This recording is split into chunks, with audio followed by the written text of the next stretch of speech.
Bom, eu sou o Jorge Andrade Costa.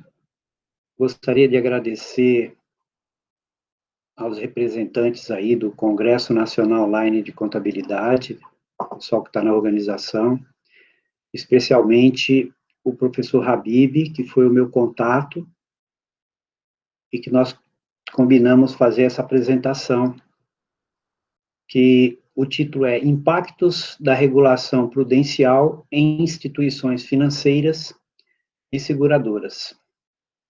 Eu sou professor de contabilidade da Unifesp, aqui do campus de Osasco, e eu vou iniciar aqui a nossa apresentação sobre o assunto.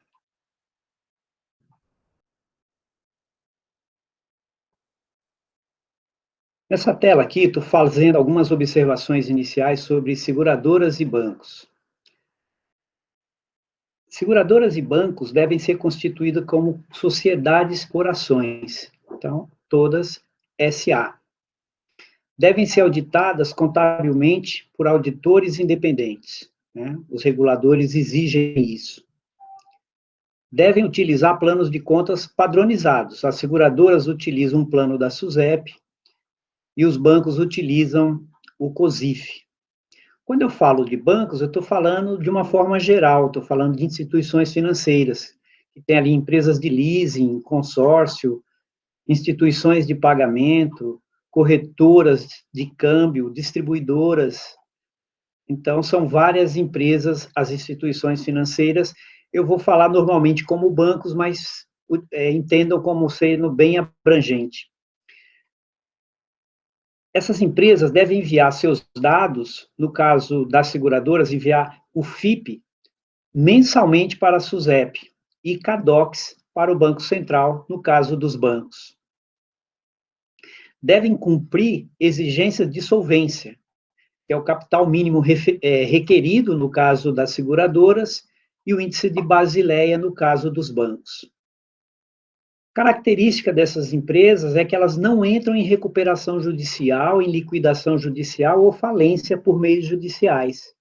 Não, tudo é tratado na esfera administrativa dos reguladores.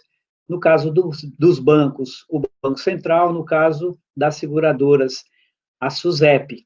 Se deixar isso na esfera judicial, demora demais, então, a legislação, inclusive há leis que colocam esses mercados como, vamos dizer assim, liquidações administrativas e não judiciais.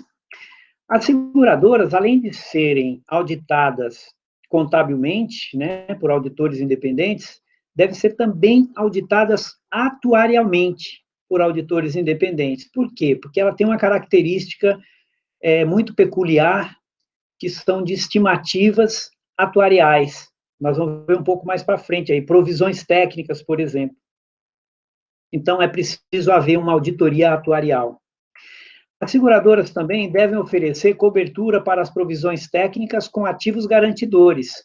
Também vou falar um pouquinho mais para frente, mas, assim, provisões técnicas são os principais passivos de uma empresa e eles precisam ter aplicações financeiras para dar cobertura a essas provisões técnicas, obrigatoriamente, o regulador exige.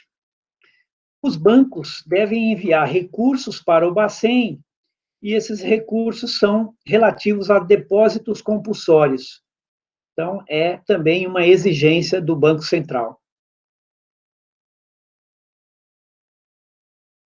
As empresas, de uma forma geral, elas não precisam de capital mínimo. Por exemplo, a CVM não exige capital das empresas de capital aberto. O CFC também não exige. Então, a Petrobras, por exemplo, a Vale, são empresas abertas, não tem necessidade de ter capital mínimo. Agora, os bancos e seguradoras precisam. Por quê? Porque fazem uma regulação prudencial. Eu vou trazer algumas telas sobre regulação prudencial mais para frente, para explicar um pouco melhor. Essa regulação prudencial exercida pelos reguladores é que as pessoas, os clientes, os segurados dessas empresas, se acontecer alguma quebra, né, de uma seguradora ou banco, vai dar problemas sociais. Então, esses reguladores procuram salvaguardar essas empresas, procuram não deixar que elas entrem em insolvência, em falência. Então, por isso que já é exigido assim um capital mínimo para que eles possam operar, essas empresas possam operar. Porque dificilmente, quando uma seguradora tem problema de solvência, os ativos garantidores das provisões técnicas vão para esses segurados, que normalmente os segurados são quirografários, né, um termo jurídico que quer dizer que eles não têm preferência no que sobra da empresa. A sobra, não existe sobra, né, numa empresa com problema de falência, um problema de liquidação judicial. Aquilo que existe, o pouquinho que existe, quem recebe é quem tem prioridade. No caso, funcionários e o governo, né, com impostos, é que vai ter a prioridade conforme a lei. E, então, elas não podem quebrar. Mas o que faz quebrar uma empresa? Uma empresa, ela é quebrada, por exemplo, pelo risco operacional. Fraudes que aconteçam, problemas em sistemas, aglomerações na rua, e aí tem tumultos, isso tudo caracteriza risco operacional. Então, precisa ter capital para comportar esse risco operacional. Também o que quebra uma empresa é o risco de crédito. Então, a empresa tem para receber valores, não recebe, não tem os recursos para pagar as suas obrigações, o risco de crédito, então, também pode quebrar uma empresa, então, é exigido capital para risco de crédito. As volatilidades de mercado, como preço, câmbio, juros, então, inclusive no caso de preços na bolsa, então isso gera risco de mercado. Então, isso também pode quebrar uma empresa. Então, esse risco de mercado, por exemplo, o dólar aumenta muito, você tem uma dívida em dólar. Ou o dólar diminui muito, você tem um ativo em dólar. Isso tudo vai ser ruim para as demonstrações contábeis da empresa. E não só o dólar, né, mas o preço da ação, você tinha uma ação, o preço caiu muito, se for vender, então isso traz problemas de insolvência.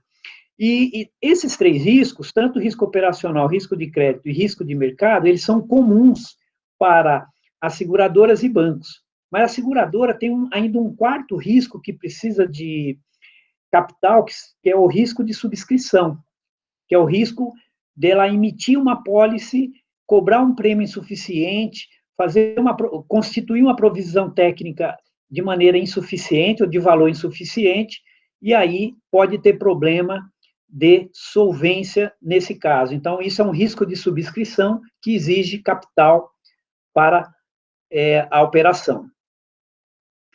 Então, nós vamos falar um pouco de regulação prudencial. Eu trouxe aqui algumas teorias da regulação, muito comentadas, estudadas aí por acadêmicos. Vou falar aqui rapidamente de três. Por exemplo, a teoria do interesse público, que diz que a função da intervenção do governo é para regular desequilíbrios ou falhas de mercado. Então, a teoria do interesse público.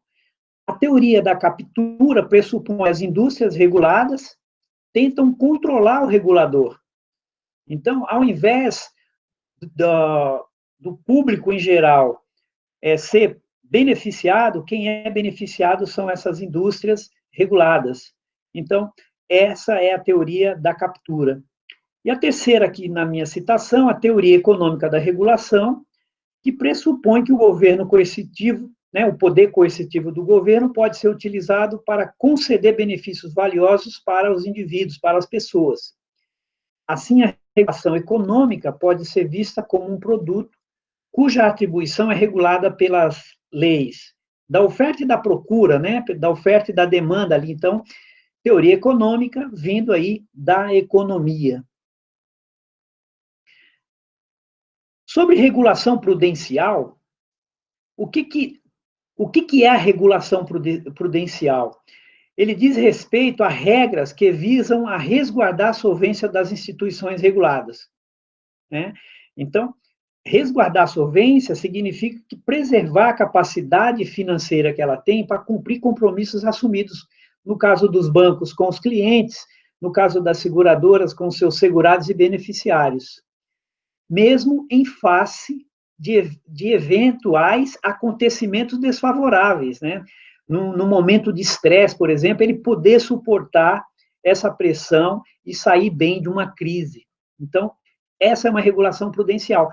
Então, para que isso possa acontecer, esses reguladores vão solicitar, pedir, requerer uma série de coisas para essas empresas, e a gente vai ver exatamente como que as seguradoras são requeridas, né, o que a SUSEP pede para as seguradoras, o que o Banco Central também pede para os bancos, o que tem que fazer.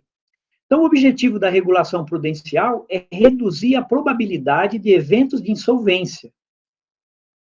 Evidentemente que é impossível garantir a completa eliminação disso. Algumas empresas acabam quebrando, tanto bancos quanto seguradoras, a gente vê isso.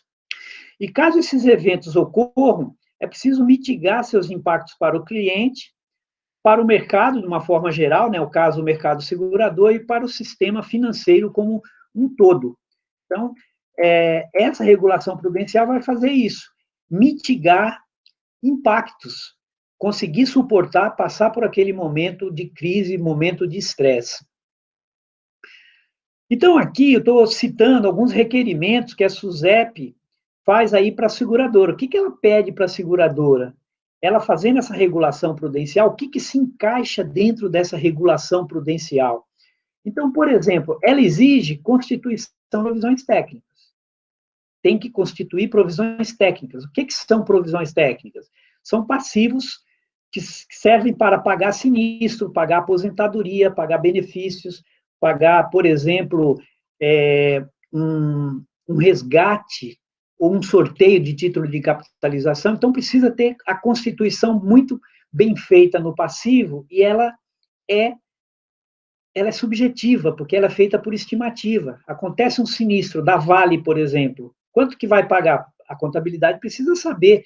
Então, você tem que fazer uma estimativa e que tem que ser a melhor possível para aquele momento. Tem teste de adequação de passivos, também um requerimento prudencial que exige que as seguradoras façam testes de todas as suas provisões técnicas no modelo de fluxo de caixa.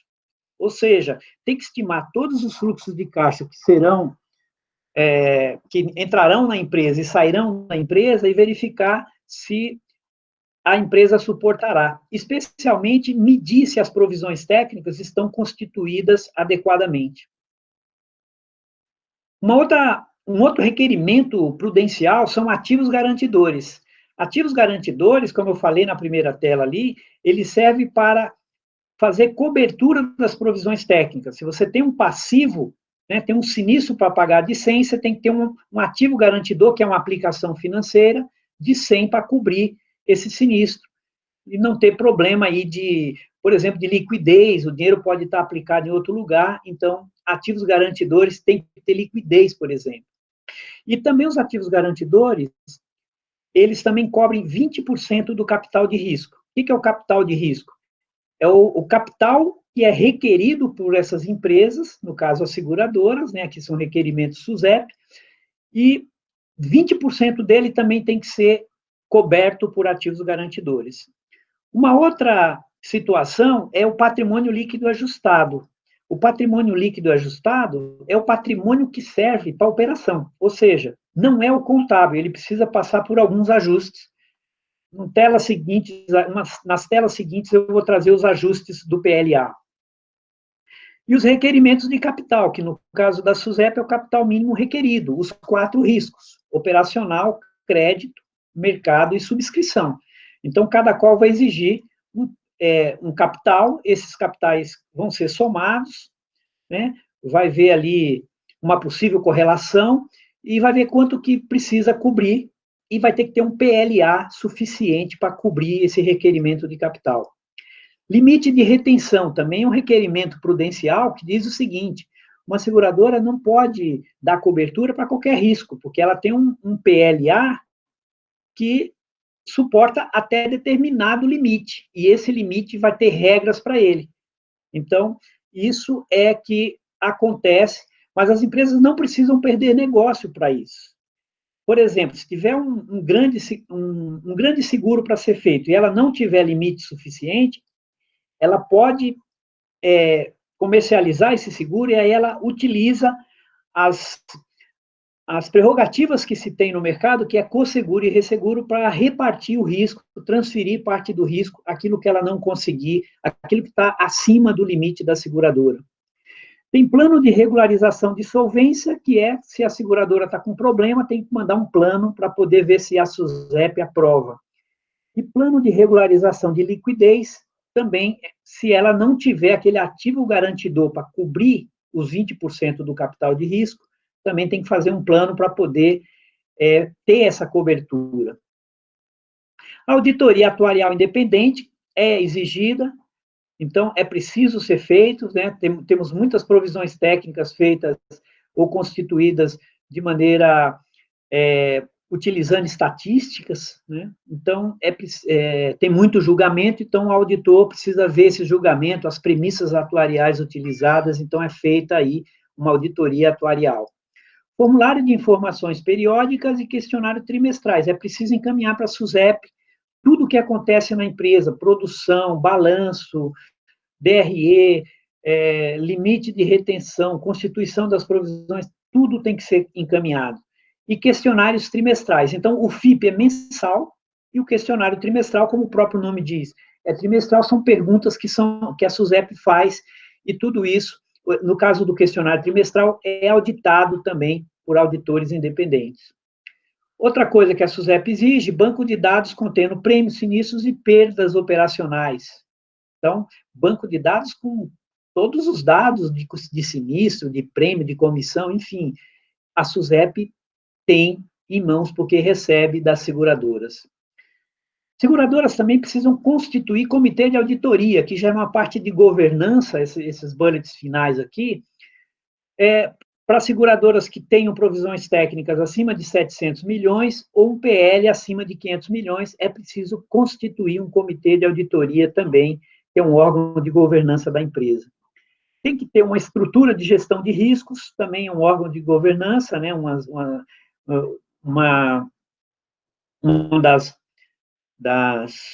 dos requerimentos, né, da governança, controles internos, compliance, a contabilidade também é muito regulada, dentre outros, né, esses aqui são os principais requerimentos prudenciais para as seguradoras no mês a mês, no dia a dia dessas empresas.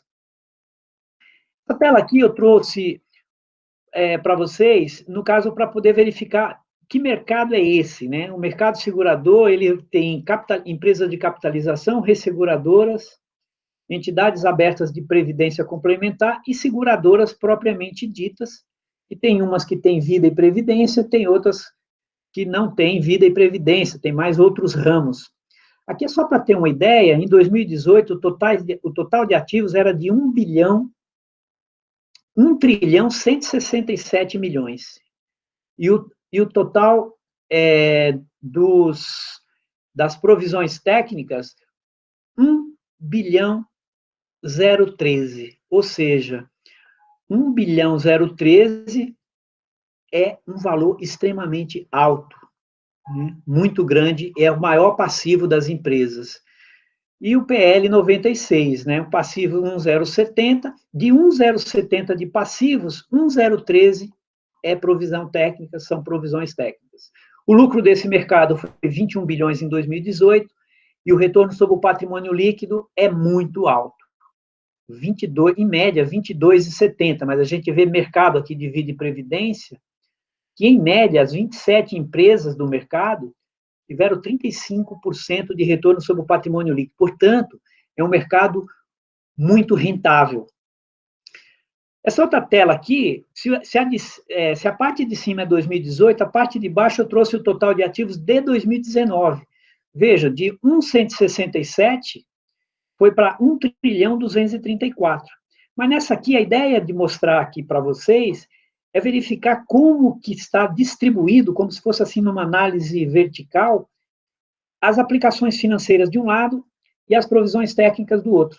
Vejam que 87,6 e 87,9 do total de ativo são aplicações financeiras e provisões técnicas. Ou seja, muito pouco é relativo a outras coisas. Por exemplo, o que a gente aprendeu na faculdade sobre passivos, contas a pagar, impostos a pagar, empréstimos e financiamentos e tal, só dá 4,4%. E a maioria de nós não aprendemos o que é provisões técnicas, que é 87,9%, a não ser quem fez uma contabilidade de seguros. Então, é um mercado diferente, tem aí uma análise vertical diferente, onde pesa, de um lado, aplicações financeiras, portanto, IFRS 9, muito importante nesse tipo de empresa, apesar de não tá ainda válido, né? Então, as empresas continuam usando o IAS 39, que é o CPC 38, e, do outro lado, o CPC 04, que é o CPC de seguros, e agora vai ter a IFRS 17, né? É o CPC 11, que é IFRS 4, e o CPC 50, que é IFRS 17, que vai ser no futuro. Então, basicamente, essas duas normas vai corresponder aí a 87% de tudo que acontece no ativo e também no passivo. Então, é um mercado diferente. O patrimônio líquido ajustado que eu falei, que partia do patrimônio normal, o contábil, né, que está no balanço patrimonial, a SUSEP não aceita que tenha alguns ativos ali. Então, ela pede para excluir. Então, ela fala assim que a ideia do PLA é ficar alguma coisa enxuta para a operação de seguros. Então, tudo que não seja da atividade de seguro, ela procura tirar.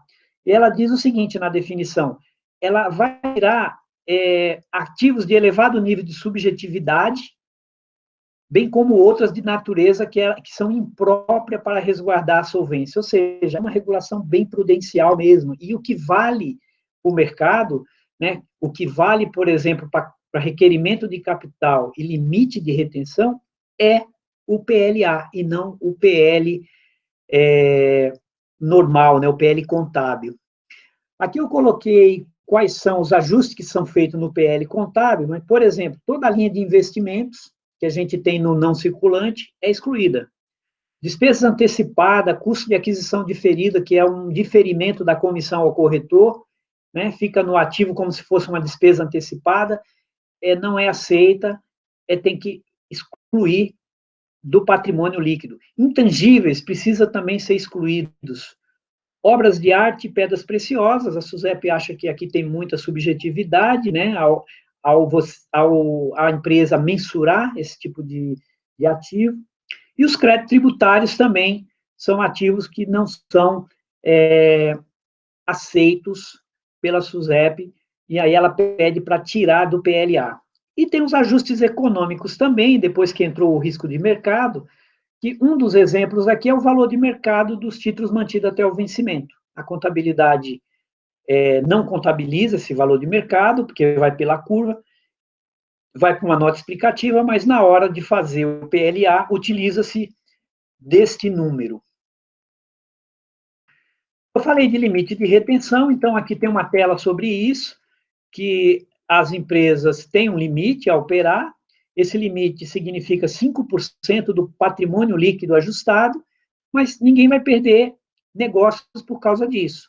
Se tiver alguma coisa que é acima do limite, vai utilizar aí os resseguros, né, as resseguradoras e as outras seguradoras para poder dividir o risco e não perder o negócio. Então, esse é um ponto também de exigência da SUSEP. Eu vou falar um pouco agora sobre a necessidade de capital, né, que a gente chamava inicialmente de margem de solvência. Então, até 2007, ele era baseado em índice. Então, era 20% dos prêmios ou 33% do sinistro dos dois, o maior. Então, digamos que era 20% dos prêmios, seja maior do que 33% do sinistro, e normalmente seria isso mesmo, né? A maioria das vezes 20% dos prêmios é maior do que 33% do sinistro, significa que você poderia se alavancar em 5 vezes. Ou seja, eu tenho um PL de 20, eu posso produzir prêmios 5 vezes mais do que meu PL, portanto, produzir prêmios de 100 milhões de reais. Então, essa é a ideia, 20% dos prêmios é a minha margem de solvência. Então, eu poderia ter exatamente essa produção. Na época, existia um capital mínimo de 7,2 também milhões, né? Se esses 20% ficasse menor do que o 7,2, valeria o 7,2. Então, o modelo não era bom, porque ele não olhava o risco. Ele olhava um percentual, então ele não olhava o risco, ele pegava todo mundo, todos os ramos de seguro, quanto que deu de prêmio, e aplicava um índice. Então, era um modelo baseado em índice e que não servia, enquanto os Estados Unidos usavam o RBC, que é um modelo baseado em risco, a Europa já estava também com solvência, trabalhando com solvência 2, e também é um modelo baseado em risco, então a SUSEP também foi lá e migrou para esse outro modelo que é muito melhor, baseado em risco, que são aqueles 4 riscos que eu falei no caso de seguros. Risco operacional, de mercado, de crédito e o mais importante, que é o de subscrição. Então, hoje está valendo esse critério, né? E no critério de hoje, ainda existe um capital base de 15 milhões. Ou seja, se o capital base for maior do que o capital de risco, depois de calculado todos os riscos, vale o capital base. Mas o capital base, ele é único para todas as empresas, para uma empresa pequena, média ou grande. Então, quer dizer, para uma empresa grande, jamais ela vai precisar do capital base, porque ela tem tanto risco que vai ser maior do que 15 milhões. Uma empresa pequena pode utilizar o capital base, porque ela mede todos os seus riscos e não chega a 15 milhões. Então, é dos dois o maior, e aí, no caso, vai ter que, né, as empresas têm que calcular, né, esse capital de risco, e aí comparar, verificar qual que vale. A ideia é o seguinte: dos dois, o maior, digamos que seja o capital de risco, normalmente é. Então, nesse caso, o valor do PLA tem que ser igual ou maior, né, igual ou superior a esse capital mínimo requerido. Então, essa é a ideia. Você tem que ter um PLA maior ou igual ao capital mínimo requerido que você calculou pelos riscos de subscrição, crédito operacional e mercado.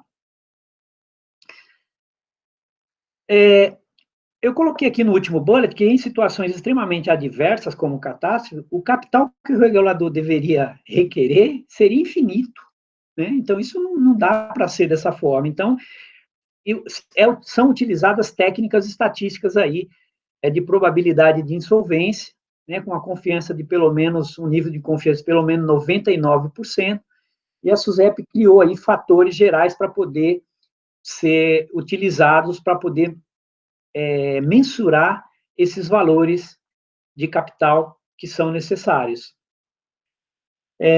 Tem um modelo interno que as empresas poderiam utilizar também, mas aí a SUSEP ainda não autorizou esse modelo interno. Então, ela ainda continua dizendo os fatores que são aplicados em prêmios, aplicados em sinistro, para chegar ali num requerimento de capital. Essa tela de capital mínimo requerido aqui é um resumo da SUSEP, né? Como que foi até 2007, e aí os riscos começaram a entrar a conta-gotas. Em 2008, entrou o risco de subscrição. Em 2011, entrou o risco de crédito. Em 2013, entrou o risco operacional. E só em 2016 entrou o risco de mercado. Então, agora sim, a partir de 2016, todos os riscos estão sendo calculados pelas empresas, então, vale o maior, capital de risco ou capital base. Então, aqui é só um resumo do que aconteceu ao longo do tempo, né? E não esquecendo que o capital base, né, o capital de risco, né, desses riscos, esses 4 riscos, 20% tem que ser coberto por ativos garantidores. Então, aqui eu peguei um exemplo da Porto Seguro de 2017 e 2018 para verificar o patrimônio líquido dela, quanto era, por exemplo, em 2018 era 3 bilhões 488 milhões, aí fez aqueles ajustes todos, né, econômicos e contábeis, tirou intangível, participações societárias e tal, chegou num PLA de 1,718. Vejam, metade praticamente do PL contábil foi o PLA. Então, é esse PLA que serve para o limite para o capital mínimo requerido e também para o limite de retenção. Aí foram calculados todos os riscos, está vendo? Risco de subscrição 1.338, risco de mercado, de crédito operacional, e tem o capital base para ser comparado.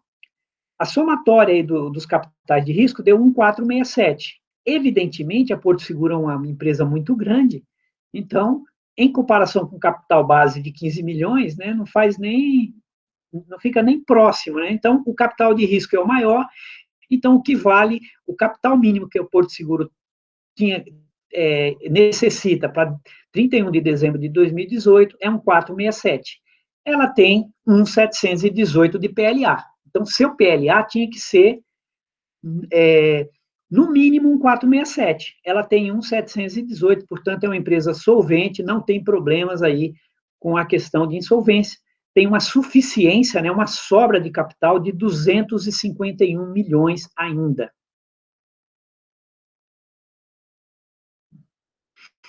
Agora, se a empresa tiver insuficiência de capital, o que acontece? A SUSEP dá algumas regrinhas. Por exemplo, a insuficiência pode ser de até 50%, de 50% a 70% e acima de 70%. Acima de 70%, a empresa não tem mais jeito, né? É uma liquidação extrajudicial, que é uma medida administrativa, como falei no começo, não tem nada judicial, né? É tudo extrajudicial, quem cuida é o regulador. De 50 a 70 tem um regime especial de direção fiscal, a SUSEP indica o interventor, tira toda a direção da empresa, coloca alguém para poder cuidar da empresa e tentar salvar ainda, né?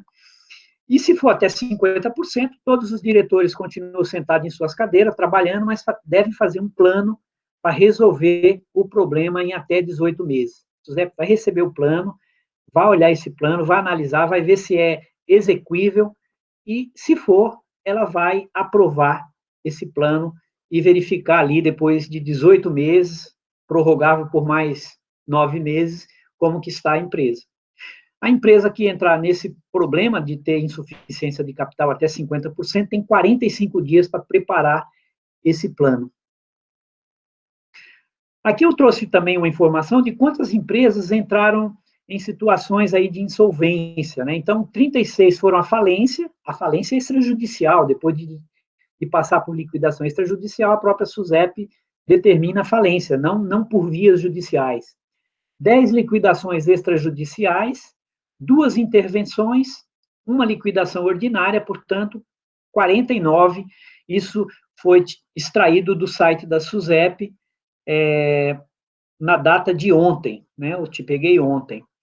Tem um plano de regularização de solvência e o plano de regularização também de liquidez. Então, aquilo que eu já falei lá atrás, se você não cobrir esses 20% do capital, né, de risco, lá com ativos garantidores, tem um plano aí também de liquidez, PRL. E tem um plano da solvência, que é aquele plano até 50%, que também está nessa tela. Bom, essa outra tela aqui eu trouxe com base em janeiro de 2020, né, só para mostrar para vocês que o mercado segurador ele é solvente. Veja que o capital mínimo requerido da penúltima coluna é 33 bilhões de reais. Então, o mercado precisa de 33 bilhões de reais, mas o mercado tem 70 bilhões de reais, que é a antepenúltima coluna, que é o PLA. Então, se ele tem 70 bilhões de reais, ele cobre esse capital mínimo requerido, ainda sobra 36 bilhões de reais. Então, o mercado é um mercado solvente, que tem uma sobra de capital muito grande quando a gente olha no mercado como um todo. Agora, uma coisa também a se observar, né, são 168 empresas e o PLA é de 70 bilhões, mas olha quanto que é o PL. O PL é 108 bilhões de reais. Então, o que aconteceu para chegar em 70? Ele teve aqueles ajustes contábeis que eu me referi, né, intangíveis, investimentos e tal, que deu 48 bilhões, e os ajustes econômicos, no caso aqui, para esse mês, deu favorável, deu 10 bilhões de reais. Então, 108 menos 48 mais 10 chegou em 70. O mercado só precisaria de 33, portanto, é um mercado bastante solvente. Agora, aquelas empresas que têm problemas de solvência, o que elas poderiam fazer e colocar nos seus planos para poder se adequar, mandar para a SUSEP em até 45 dias? Ela poderia simplesmente aumentar a capital. O sócio vai lá, aumenta a capital, está faltando capital? Aumenta a capital. É uma solução prática, rápida, e é um plano que passaria rapidamente pela SUSEP, porque já ia ter as atas de aumento de capital, né, a SUSEP, então seria muito fácil essa parte. Precisa ter dinheiro, né, o problema é esse. Apura lucro e não distribui dividendos. Então, apura lucro, se não distribui dividendos, você não diminui PL, deixa de pagar dividendos por um tempo ali na empresa, é uma situação que pode ser colocada no plano. Contratar resseguro, ou seja, você tem muito seguro que exige de capital. Se está exigindo capital, né, risco de subscrição, por exemplo, então se você ceder uma parte, então você vai precisar de menos capital, porque agora você ficou com um risco menor. Então, contratar resseguro é uma das alternativas. Diminuir a produção, incluindo, inclusive, a possibilidade de ceder parte da carteira para uma outra seguradora. Então, você vai ter também menos risco, porque você diminuiu a produção ou passou uma parte da sua carteira para uma outra seguradora. Oferecer cobertura para ramos que exigem menos capital de subscrição. Isso é mais difícil, porque cada empresa tem seus ramos. Mas existem ramos que exigem menos capital. E existem ramos que exigem mais capital. Então, aqui a ideia é, vou para ramos que exigem menos capital, vou ter a mesma produção. Abrir o capital, né? Fazer um IPO, abrir capital. Então, algumas empresas até fizeram isso, mas são muito poucas no mercado segurador, né? Porque aí vem capital de fora, né? Diferente daquele primeiro bullet, que é aumento de capital dos acionistas, aí entra acionista diferente, dinheiro novo na empresa, pode ser uma solução. E, por fim, algumas empresas passaram por isso. Vendeu a empresa. Não tem capital. Não tem como aumentar a capital. Vende para quem tem. Então, isso aconteceu aí com algumas empresas no passado. Bom, eu vou falar um pouco de bancos, mas, assim, essa última tela aqui eu vou falar umas observações finais sobre seguradoras. Então, após o modelo de requerimento de capital de baseado em índice para baseado em risco, as seguradoras brasileiras tiveram que reforçar capital naquela época. 2008, 2009, 2010 foi assim, empresas estrangeiras, estava vindo capital de fora, as empresas brasileiras precisavam de capital, foi um momento que precisou reforçar capital, porque a exigência de capital foi maior.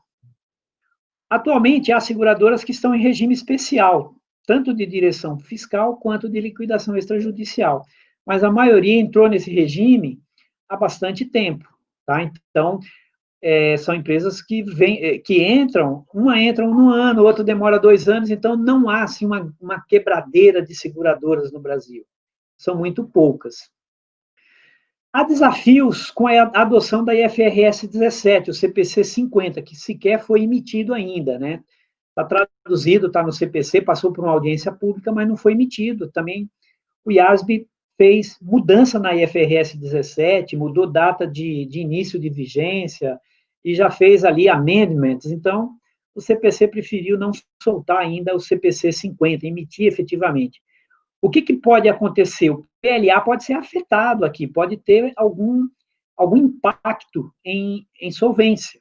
Né? Então, por quê? Porque essa norma ela é muito subjetiva, é uma norma que é movida por fluxos de caixa, é uma norma que você tem que prever todos os fluxos de caixa de entrada e saída, então a contabilidade vai ser movida por isso, vai precisar muito do atuário. Então, muitos contadores não sabem o que pode acontecer com o PL da empresa, isso pode afetar a solvência.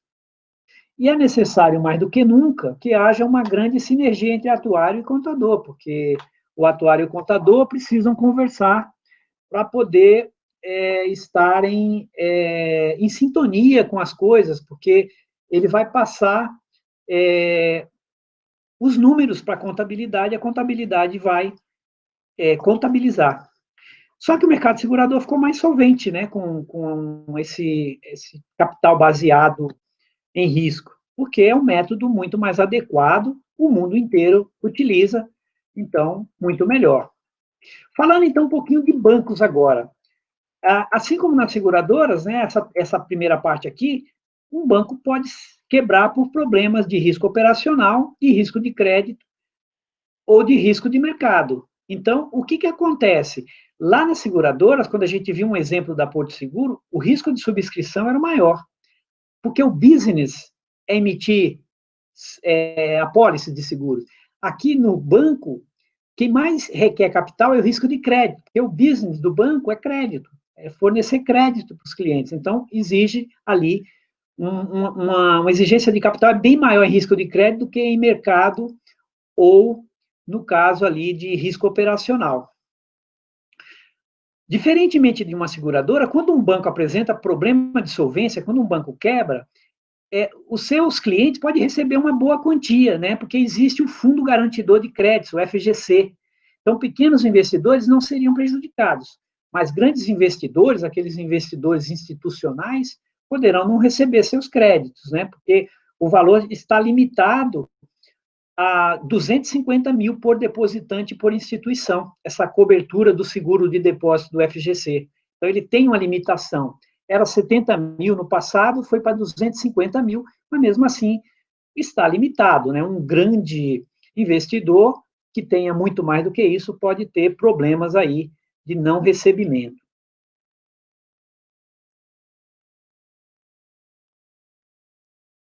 O que os bancos fazem para pedir, né, solicitar, requer, o Banco Central requer desses bancos numa regulação prudencial? Essa é a tela que eu vou falar agora. Assim como teve em seguradora, o Bacen ele exige aí um demonstrativo de limites operacionais, né? Esses limites operacionais estão aí listados abaixo. Eu coloquei como um item, porque é muito importante, né, falar sobre esse demonstrativo de limites operacionais que os bancos recebem aí, o Banco Central recebe dos bancos no mês a mês.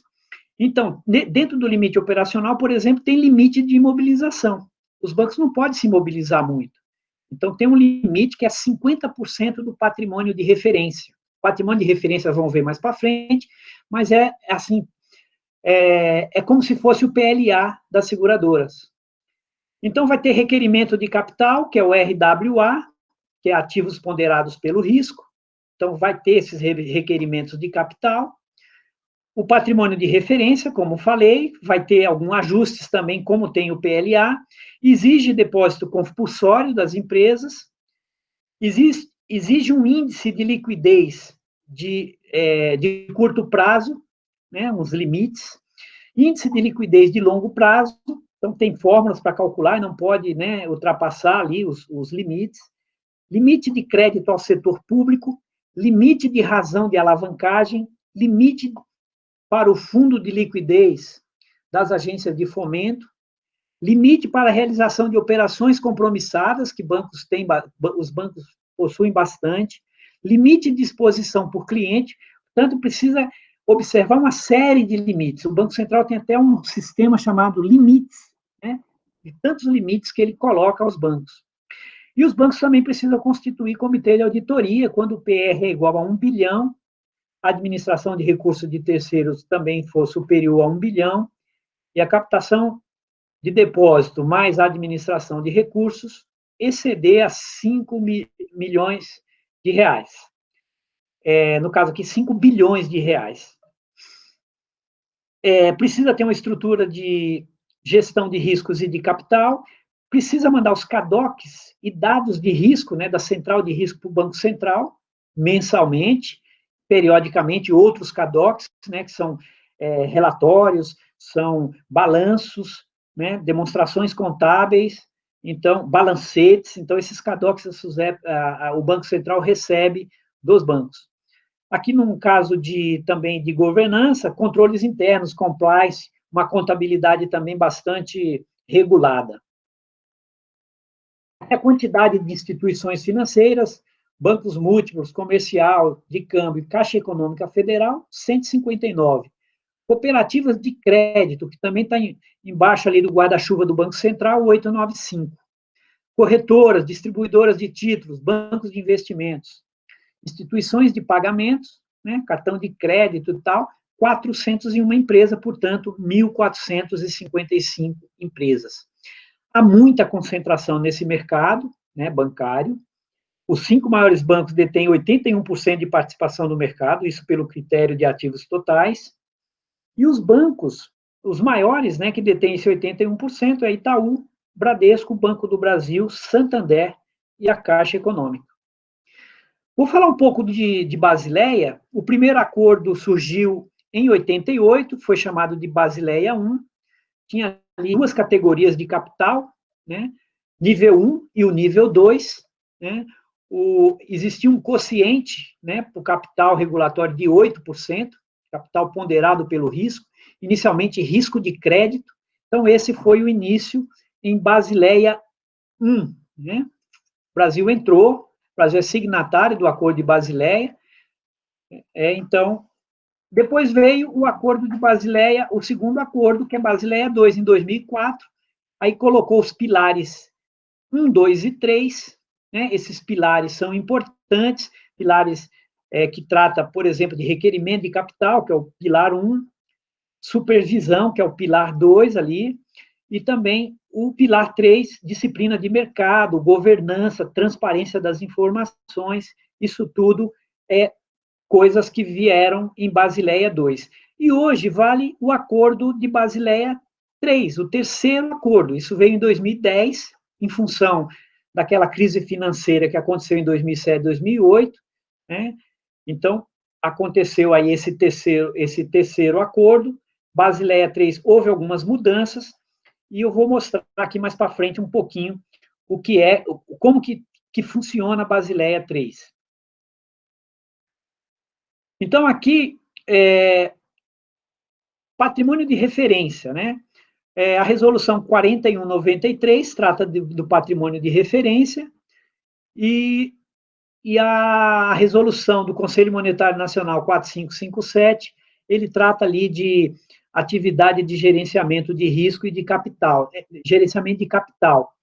Então, isso forma ali o patrimônio de referência. Então, o patrimônio de referência, como é que ele é formado?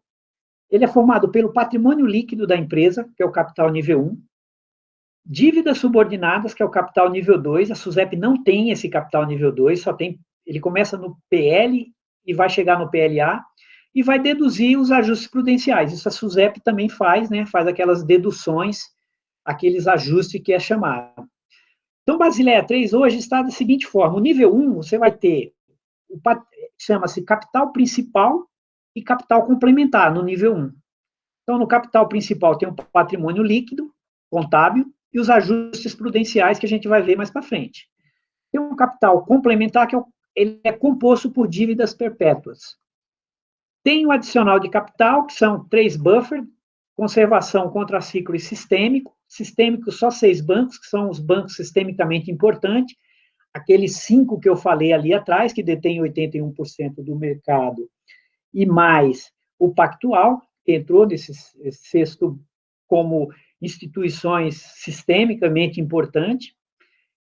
E assim, o contraciclo não está exigindo nada atualmente, né? O Banco Central não está exigindo, mas o buffer de conservação está exigindo também ali um adicional de capital. Nós vamos ver os percentuais aqui nas telas seguintes. E dívidas subordinadas é o nível 2. Ele é diferente daquele capital complementar, porque aqui ele não tem um caráter de perpetuidade, né? Você pode fazer uma dívida subordinada para 10 anos, e aí não. O que se difere o capital nível 1 e nível 2? O capital nível 2 de dívida subordinada é que ele não está dentro do PL, né? Ele está dentro de capital. Então, por isso, nível 1 e nível 2. E os ajustes prudenciais, quais são? Créditos tributários, ativos atuariais, participação de não controladores, né? Os créditos tributários, tanto de diferença temporária como de prejuízo fiscal e base negativa, participação no capital de instituições financeiras e seguradoras, ações em tesourarias, e aqueles ativos intangíveis que também existe lá na SUSEP, né? Aqui inclui ainda o ágio pago na aquisição de investimento, o goodwill. Então, esses são os ajustes prudenciais feitos lá, diminuindo o PL.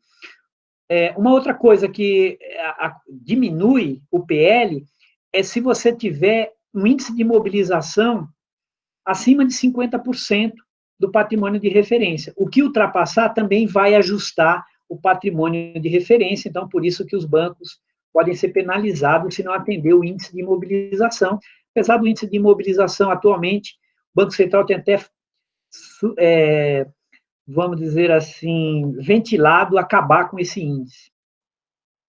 Aqui uma ideia geral de como está a Basileia no Brasil, né? Basileia 3 começou em 2013, né, com essa regulamentação, e em 2013 era exigido 11%, 2014, 11%, 2015, 11%, 2016, 10,5%, 2017, 10,5%, 2018, 10,5%, 2019, 10,5%. Veja que eu não coloquei o buffer sistêmico aqui, mas o buffer de conservação ele começou a exigir capital em 2016, hoje não, em 2019 está 2,50.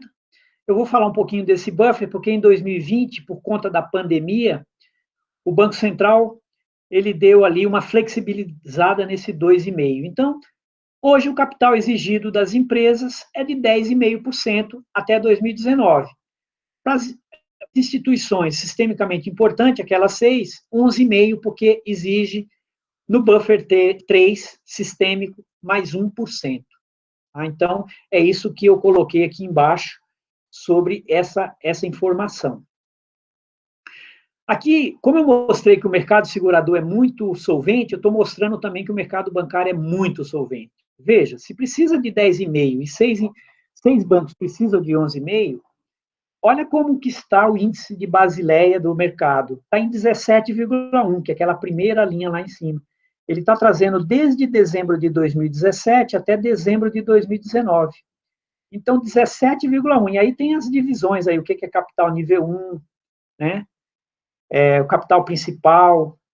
Então, aqui essa tela é só para mostrar uma tela que foi extraída do Banco Central no último relatório aí que eles fizeram sobre o mercado.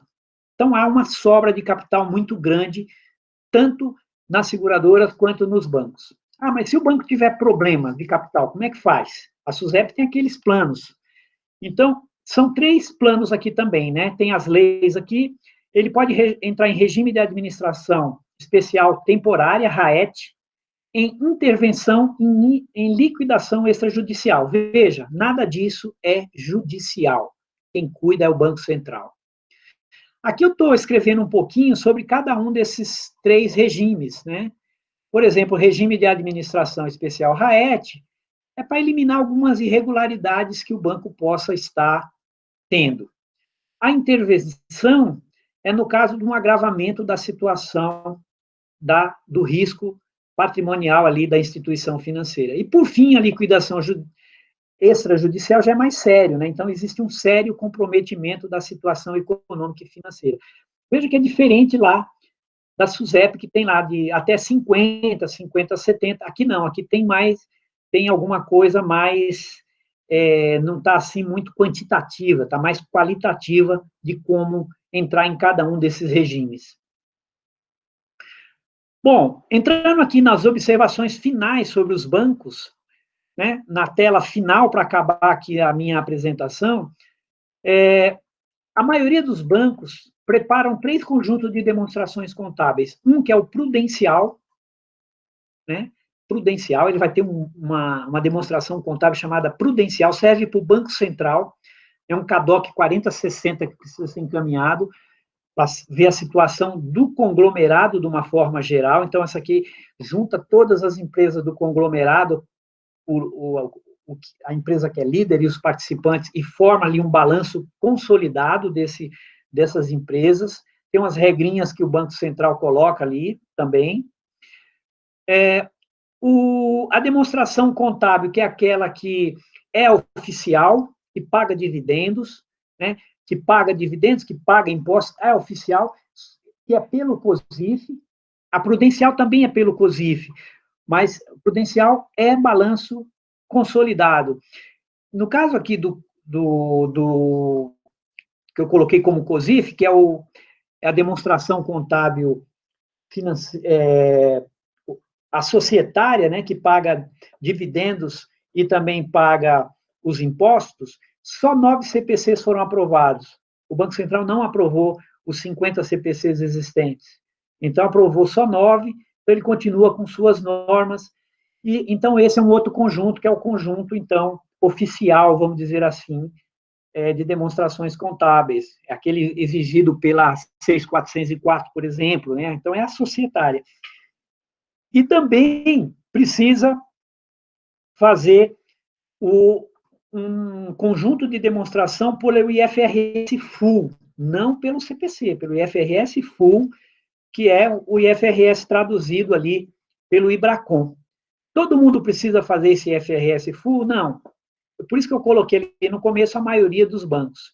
O IFRS Full é para quem os bancos que constituíram comitê de auditoria ou são companhias abertas precisam fazer esses 3 conjuntos de demonstrações. A PSLD, que é a PDD, que o pessoal do banco fala, é constituída utilizando uma norma do Bacen, uma norma prudente, resolução 2682 de 99.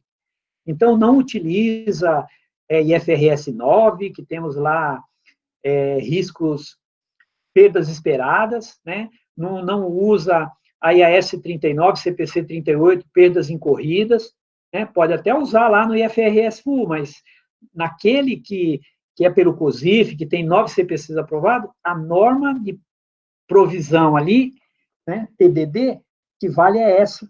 Então, e não qualquer outra. Então, é muito prudencial essa aqui. Em 2019, o Banco Central modernizou a divulgação das demonstrações contábeis dos bancos.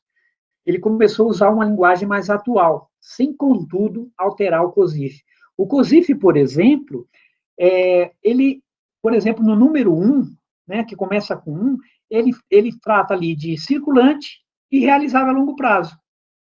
Então, veja, você não sabe, quando você está contabilizando um COSIF, você não sabe se é circulante ou realizável a longo prazo. Se você olhar simplesmente um COSIF e ver uma conta ali contabilizada, você tem que ter informações fora para saber.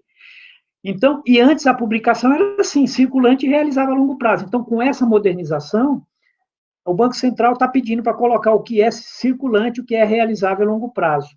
Tá? Então, tem essa separação, sem, contudo, alterar o COSIF. Então, para os contadores fazerem esse tipo de divulgação, tem que ter controles extracontábeis, porque olhando no COSIF, não dá para saber o que é um e o que é outro, porque é um COSIF único para circulante e realizável a longo prazo. Mas começou a modernização lá.